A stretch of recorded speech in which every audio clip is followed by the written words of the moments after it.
Hi everyone, thank you for joining me today for this brief yoga tutorial, learning how to do a forward fold correctly, engaging the core, and keeping the spine lengthened. So to start, we're actually going to come into table pose to find that engagement in our core and upper back and shoulder girdle that we'll be using in this pose. So make your way onto your mat if you would like to follow along with me. From table pose, hands and knees, we want to lengthen through the spine as if you're taking your tailbone towards the back of your mat and the crown of your head to the front of the mat. Press into your hands so you feel engagement in your upper back and shoulder girdle.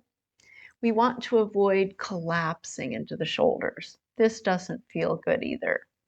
So press into your hands like you're pushing the mat away. It should feel like almost a plank position with your upper body. And if you want to test it, you could even come into a plank and feel the engagement of your legs and your core. So go ahead and lower the knees again. Engage just a little bit into your core, drawing your belly button towards your spine, and just notice how that feels. Notice the position of your back. So this is just about where you need to be when we come into the forward fold. So just start to flow through a few cat-cows here. Inhale, arch, looking forward, belly to the mat for cow. Exhale, draw your belly in, look to your knees for cat. Now notice how the spine is rounding and flexing a little bit in cat. That's what we want to avoid in a forward fold. So just notice how this action feels in your spine. Inhale, cow, arching, looking forward. Exhale, cat. Draw your belly in, look to your knees. Notice how that feels. Do a few more cat-cows. Breathe through your nose.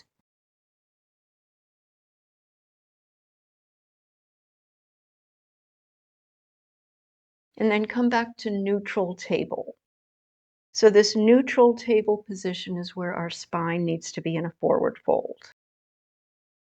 It's also very similar to downward dog. This is what we want in down dog as well.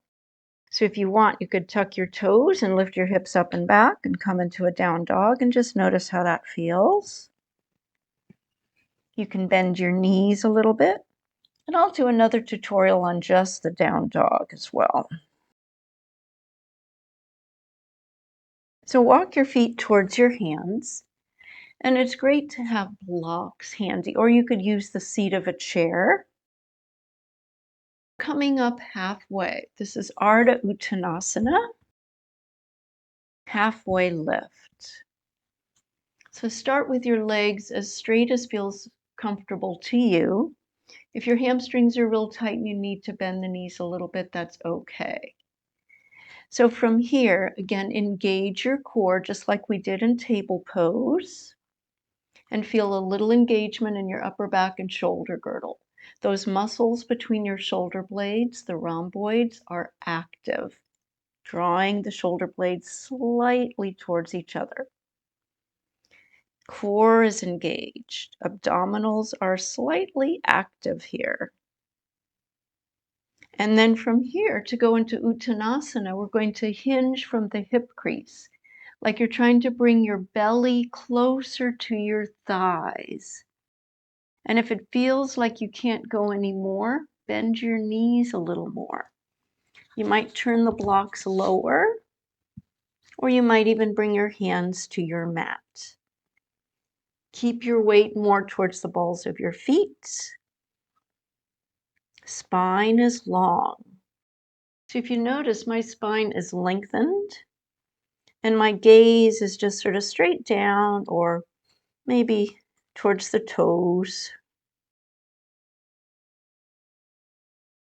So you want to feel like you continue to lengthen through your spine, as if you're energetically reaching As you inhale from the tailbone through the crown of the head, and as you exhale, hinge from your hips to go deeper. Once you've gone as far as you feel it's comfortable, just pause there. If you want to explore unbending the knees a little bit, you might do that, but avoid any rounding in your spine. Think of lifting your sits bones slightly up towards the sky. To go deeper, the belly goes more towards the thighs rather than rounding the upper back. Draw your belly button towards your spine. And then slowly come up halfway once more. You might have your hands on the blocks or right below your knees on your shins. So notice here, the spine is long, and you can have your hands supporting you, reaching the crown of your head away from the sacrum. Core is engaged, drawing the belly button in, protecting the low back, and your hands are helping to support you. Again, you might have your hands on blocks. And then bend your knees, long spine, look forward. You can have your hands at your hips or your thighs, and then come all the way up, upward arms, and pause. So anytime you come up from a forward fold, and if you feel lightheaded, press your hands together more firmly and squeeze your glutes. Notice how you feel. So if your hamstrings were really tight in your forward fold, you might bend your knees more. It's totally fine to start to find that lengthening of your spine by bending your knees as much as you need to.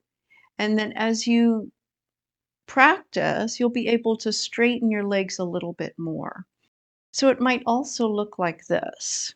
This is a great way to explore coming into a forward fold Uttanasana with a long spine, passing through a pose, what I like to call ski jump pose. So engage your core, bend your knees like you're coming into chair pose, but we're going to go a little deeper. So hinging from the hips, core is engaged, spine is long. So notice it's almost like a little baby back bend in the upper back. And the arms can go back, like if you're in a ski jump.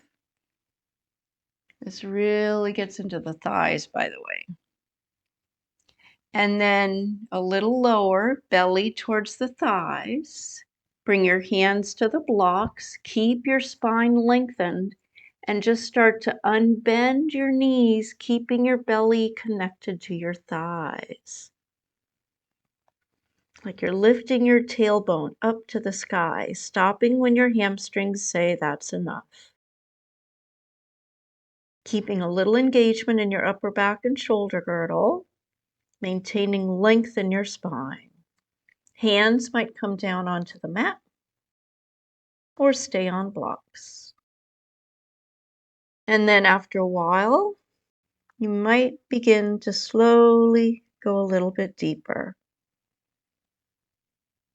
Keeping that length through the spine. Keeping action in the upper back and shoulder girdle. Uttanasana, forward fold. And then slowly transitioning down onto your mat.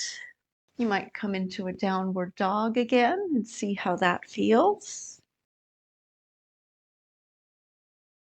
You might notice your legs feel a little bit looser now in your down dog. So maintaining length in your spine in a forward fold is so important. I see so many people rounding their spine. That's what you don't want to do. It causes strain in the vertebrae. It causes a strain in your lower back. Examples of what not to do. So please be mindful of your position. If you're not sure how you look, You can take a picture of yourself in a forward fold and look at how your spine is positioned. Avoid rounding the spine. Lengthen your spine, keeping that engagement in your core and your upper back and shoulder girdle, like you're lifting your heart rather than collapsing into the shoulders. You want to lift your heart, shoulders back, like you're standing in a mountain pose Tadasana, or just a nice tall seat. So I hope you enjoyed that little tip today on how to do Uttanasana. So always listen to your body, listen to your breath, always find variations as you need to. And remember to hit the like button if you like this video and subscribe for more videos. And I'll see you soon.